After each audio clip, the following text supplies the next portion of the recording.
aan la noqon dib u socod oo aan la diidin oo waliba aan dareemayno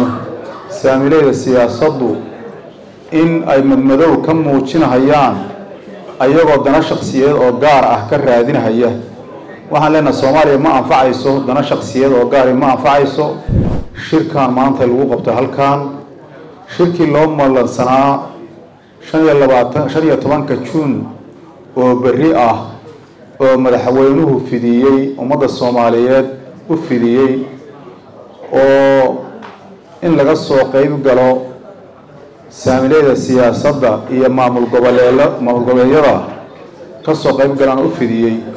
baan anagoo ah odayaashii Soomaaliyeed waxaan si dheer iyo si dhowban ku leenahay walaalihii gogosha loo fidiyay iyo waxgaradka Soomaaliyeedba inay ka soo qayb galaan shirkaas Soomaaliya loogu yagleelahay hor u socodka aan la noqon dib u socod oo aan la diidin oo waliba aan dareemayno saamilayda siyaasaddu in ay madmadow ka muujinayaan ayagoo dana shakhsiyeed oo gaar ah ka raadinaya waxaan leenahay Soomaaliya ma anfacayso dana shakhsiyeed oo gaar ah ma anfacayso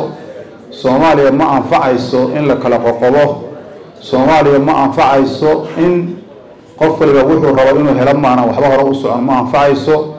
hoggaanka waxa haya madaxweynaha Jamhuuriyadda Federaalka Soomaaliya Dr. Xasan Sheekh Maxamuud bahaya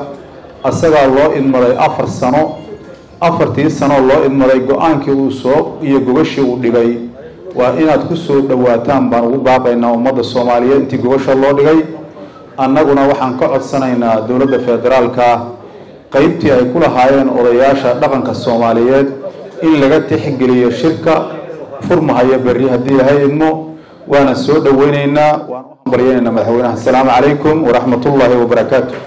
إنترنت بلاس وأذيك مع عميشو كهلي كران إنترنت فايبر وهذا اللي اي بي تي في ولا صعد الرسيفر أي كجيران إنك بدن أفر كن أو كنال إنترنت كجوريها كشبه شن يلا $2 أو هيل إنترنت حواريه سوية هي 20 ميجا بايت بر سكند يلا بقول دقيقة أو هذا الجودها أما كشبه $6 أو هيل إنترنت حواريه سوية هي 60 ميجا بايت بر سكند iyo 200 daqiiqo oo ku hadal gudaha ah internetka xafiisyada ku shubo $50 oo hel internet xawaarihiisa uu yahay 55 mega byte per second iyo 400 daqiiqo oo ku hadal gudaha ah ama ku shubo $90 oo hel internet xawaarihiisa uu yahay 110 mega byte per second iyo 700 daqiiqo oo ku hadal gudaha ah